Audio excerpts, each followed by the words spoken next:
Pastor role என்ன பாருங்க. முதலாவது பார்த்தீங்கன்னா ஜனங்களோட விசுவாசிகளோட பாவங்களுக்கு பரிந்து ஜெபிக்கணும். இதுதான் முக்கிய பொறுப்பு. ஒரு பாஸ்டரோட ரோல் என்னன்னு பார்த்தீங்கன்னா ஆசாரியன். ஓகே, 3 காரியம் இருக்குது பாஸ்டருக்கு. 3 காரியம் இருக்கு. ஒன்று, he has the kingly anointing, ஜனங்களை ஆளுகை செய்ற ராஜரிக அபிஷேகம் இருக்கும். ரெண்டாவது பார்த்தீங்கன்னா அவன் ஒரு மேய்ப்பன். மூணாவது பார்த்தீங்கன்னா அவன் ஒரு ஆசாரியன். ஒரு ஆசாரியனோட வேலை தெரியுமா? ஜனங்களோட பாவங்களுக்கு பரிந்து ஜெபிக்கணும். Many come to pastor ministry without understanding this.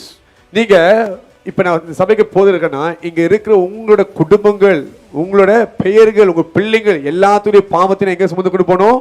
என்னுடைய தோல்ல வைத்து ஆண்டுக்கு முன்பாக போயிட்டு, ஆண்டவரே இவருடைய பாவங்களை மன்னியும். தெரிந்தும் தெரியாமல் பாவம் செய்திருப்பார்கள், இவங்க பாவங்களை என்ன பண்ணணும்? மன்னிக்கணும்னு சொல்லி ஜபிக்கணும். இதுதான் ஊழியக்காரன் வேலை. அப்படி செய்யாவிட்டால் பாவம். நீங்க அங்க உட்காந்துட்டு ஒரு ஊழியக்காரனை பாவம் எப்படி பார்ப்பீங்கன்னா, அவர் பாஸ்டரு 2 வார்த்தை பேசிட்டு போயிடுவாரு. ஆனா ஸ்கிரீனுக்கு பின்னாடி நடக்குது யாருக்கும் தெரியாது. இந்த ஆரோனோட புத்திரர்கள், அதாவது ஆசாரியர்கள் போய் ஜபிக்கிற ஜபம் ஊர் உலகம் தெரியாது. ஏன்னா மகா பரிசுத்த ஸ்தலத்துக்குள்ள யாரும் வர முடியாது. அப்ப அந்த சமூகத்துக்குள்ள யார் தம்மா போறா? அந்த ஊழியக்காரன் தான் உள்ளுக்கு போகிறான். More than your blessings, more than your health, this forgiveness for your sins is much more important. நீ மன்னிக்கப்பட்டதான் வாழவே முடியும். சோ ஒரு ஆசாரியன் அப்படி ஒரு போதகர் சொல்லும் பொழுது he has to carry all your sins to the presence of God.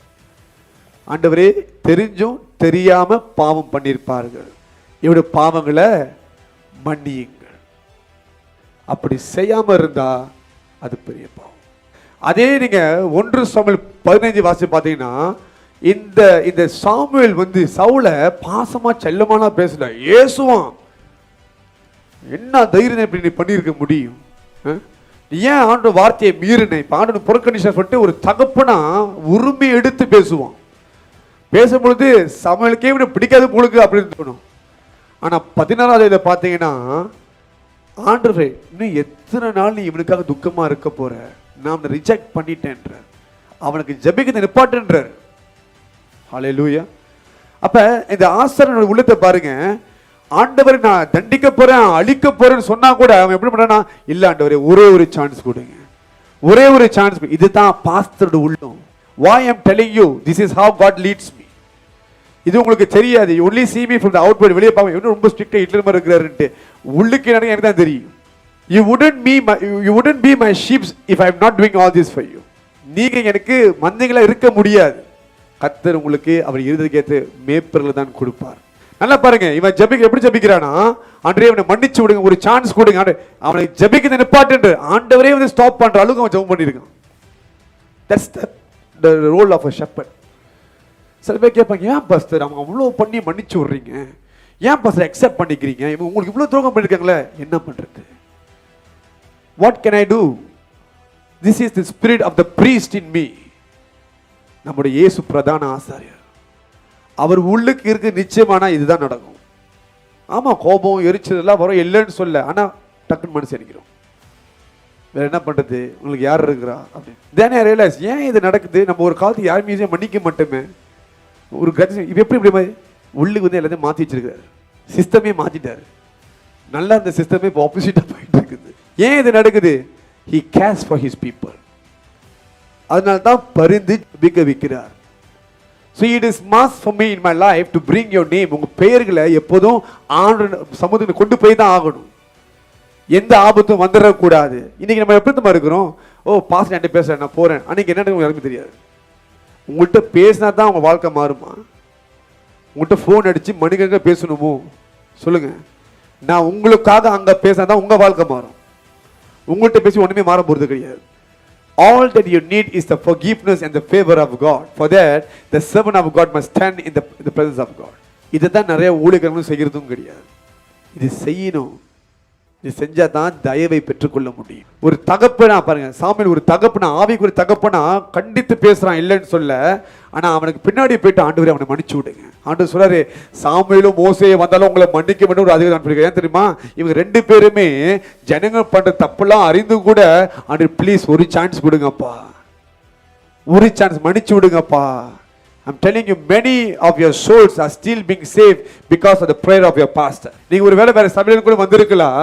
நான் சொல்றேன், you are still alive if you are, நீங்க உண்மையான ஒரு போதகர்கள் இருந்தீங்கன்னா அவங்க ஏற்ற ஜெபம் தான் உங்களை காப்பாத்திருக்குன்னு சொல்லுங்க. ஒரு போதகர் அவர் ஜனங்களுக்கு ஜெபிக்காம இருந்த தனிப்பட்ட அறையில கர்த்தருக்கு விரோதமாய் பாவம் செய்கிறார்களா? You must understand this very clearly. இன்னைக்கு நீங்க வரும்பொழுது attention தேடி வரீங்க. பாஸ்டர் பேசணும்னு சொல்லி, பாஸ்டர் உங்கள்கிட்ட பேசுறதை பார்க்கணும், ஆண்டவர்கிட்ட உங்களுக்காக பேசணும். That is the most important thing. Samuel சொல்றேன், நான் உங்களுக்கு ஜெபிக்கனா அது எனக்கு பெரிய பாவம் அப்படின்னு சொல்லுகிறேன். Hallelujah. As time grows, the pastors become people's pleaser. Okay? Pastors will be பார்க்கணும், விசாரிக்கணும், எப்படி இது இப்படியே போயிருச்சு, ஒரு சிஸ்டமாவே அப்படியே போயிருச்சு. பட் இது உண்மையா ஆசாரிய ஊழியம் கிடையாது. இப்ப சொன்னீங்கன்னா இதுதான் ஊழியம். Your pastor must be on his knees for your name. அந்த போதகர் உங்க பெயர்களுக்காக, உங்க குடும்பத்திற்காக, உங்க பிள்ளைங்களுக்காக, உங்க பேர பிள்ளைங்களுக்காக முழங்கால நின்று ஜெபிக்கணும். அவன் தான் ஊழியக்காரன், அவன் தான் போதகர். அப்படி இல்லைன்னா that should be. அவ்வளவு பேர் தெரியுமா, உங்களோட பாவத்தை தோல்ல சுமந்து ஆண்டுக்கு முன்பாக நிக்கணும்.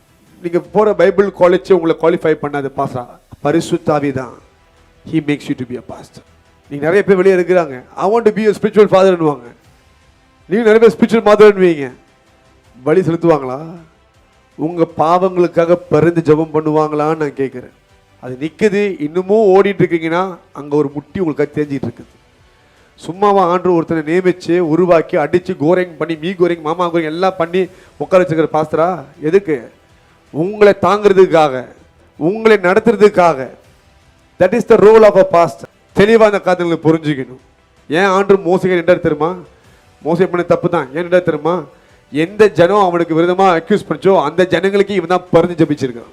அவன் என் தாசன், அவனை பத்தி பேசாத. ஏன்? அவன் உனக்காகவே ஜெபிச்சிருக்கிறான். அவன் இல்லைன்னா உனக்கு விடுதலை கிடையாது. ஹல்லேலூயா. இதுதான் ஊழியம்.